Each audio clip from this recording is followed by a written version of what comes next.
Hi everyone.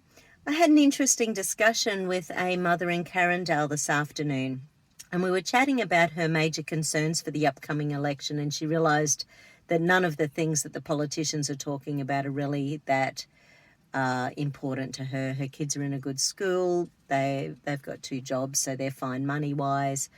So nothing that Anastasia and Deb are talking about are really that interesting. But what she did say was that the health concerns that she has, there's a lot of autoimmune disease in her family.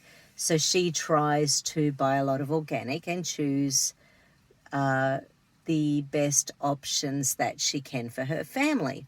And we were chatting about the fact that Australia has very poor laws when it comes to Australians and especially Queenslanders knowing what we're actually eating. Now, what do I mean by that?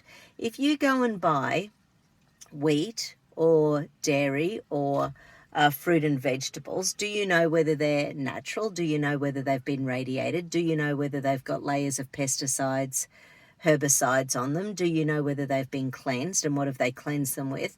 Do you know whether they have been modified in some way?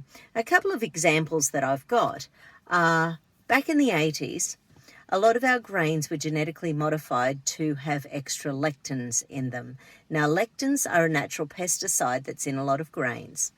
So the concept was by scientists, if you increase the amount of lectins, then you need less pesticides. However, nature is cleverer than that. As it says in Jurassic Park, nature finds a way. So what ended up happening was that they increased the amount of lectins by anywhere from 10 to 100 times, but there's nowhere in our laws that say that they have to say anything about that. Now what happens is that nature has found a way, and we now need 3 to 6 times the amount of pesticides on these grains that we used to use before they modified the amount of lectins. Now, one of the big side effects of lectins is that it destroys the little villi in the intestines. You know the pictures of the intestines, and there's all those little, like sea anemone. So all the little villi in the intestines. So lectins are known to mess with the villi in the intestines. And so that means if you've got less villi, it means you are releasing less enzymes. You've got less of a space for your microbiome in the gut. And because about 90% of our immune system is in the gut, that has a direct influence on our immune system.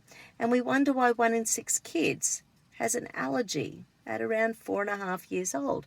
So this is an interesting way that Australia is moving forwards, where we're not told what's genetically modified.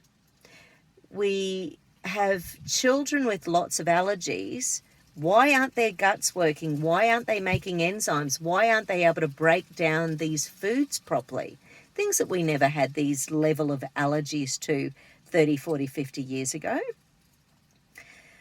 So lectins are very high in grains. So therefore anything that's high in grains can be a trigger for intolerances. It can weaken the blood-brain barrier. It can put extra pressure on the liver. It can make the brain feel really doughy and tired.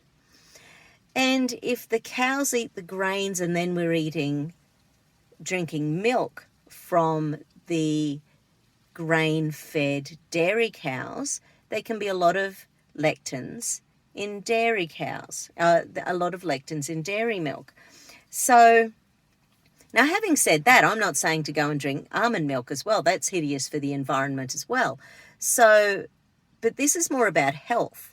So when you're looking at health of our children, especially when it comes to grains and dairy, if we're wanting good health for our kids, those are 2 things that I would highly recommend to be buying organically.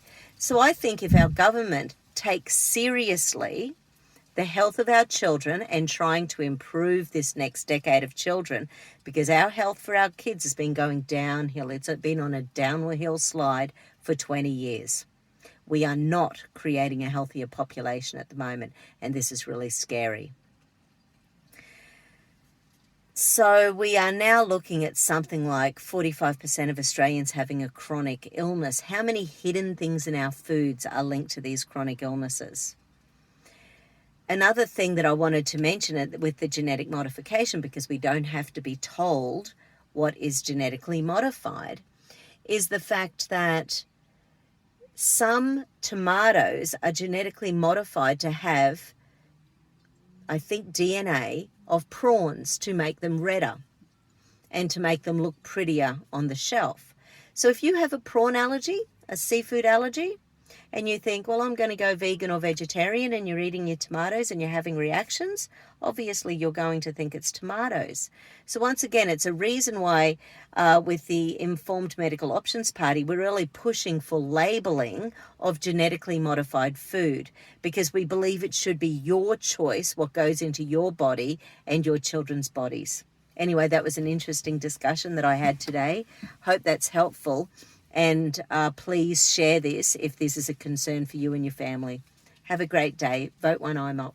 Madonna Guy, Chatsworth Electorate.